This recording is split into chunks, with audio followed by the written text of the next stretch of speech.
News 28 मराठीमध्ये आपले स्वागत आहे। आजच्या मोठ्या बातम्यांबद्दल बोलूया। राष्ट्रीय महामार्ग भूसंपादन मोबदल्यावरील प्राप्ती कर, इन्कम टॅक्स आणि TDS माफ। खासदार डॉक्टर हेमंत सवरा यांच्या पाठपुराव्याला मोठे यश। पालघर लोकसभा मतदारसंघाचे खासदार डॉक्टर हेमंत विष्णू सवरा यांनी केलेल्या सततच्या पाठपुराव्याला केंद्र सरकारकडून मोठे आणि ऐतिहासिक यश मिळाले आहे।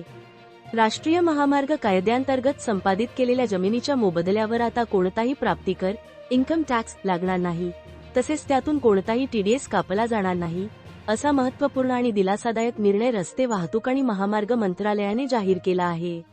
नेमका विषय काय होता? खासदार डॉक्टर हेमंत सवरा यांनी 22 मार्च 2026 रोजी केंद्रीय रस्ते वाहतूक आणि महामार्ग मंत्री माननीय श्री नितीन गडकरी यांची या गंभीर विषयासंदर्भात भेट घेतली होती।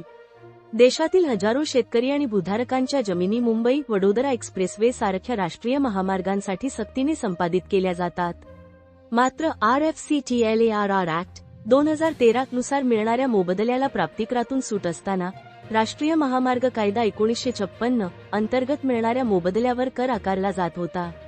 या असमानतेमुळे प्रकल्पग्रस्तांचे मोठे आर्थिक नुकसान होत असल्याचे आणि अन्याय होत असल्याचे डॉक्टर सवरा यांनी पुराव्यांसह माननीय गडकरी साहेबांच्या निदर्शनास आणून दिले होते।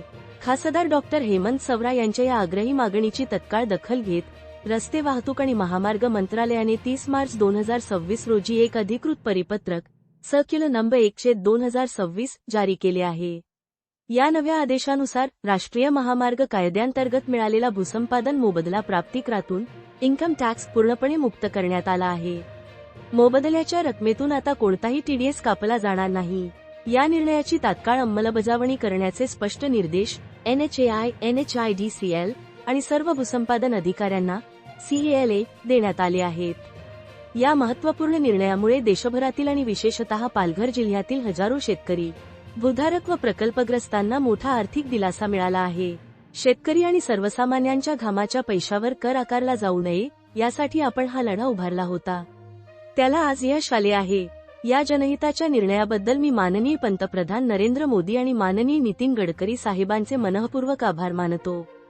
जनतेच्या हक्कासाठी आपला हा लढा असाच सुरू राहील। वार्ताहर iNews 28 मराठीसाठी प्रणय प्रभाकर पाटील, पालघर जिल्हा ब्युरो चीफची रिपोर्टर।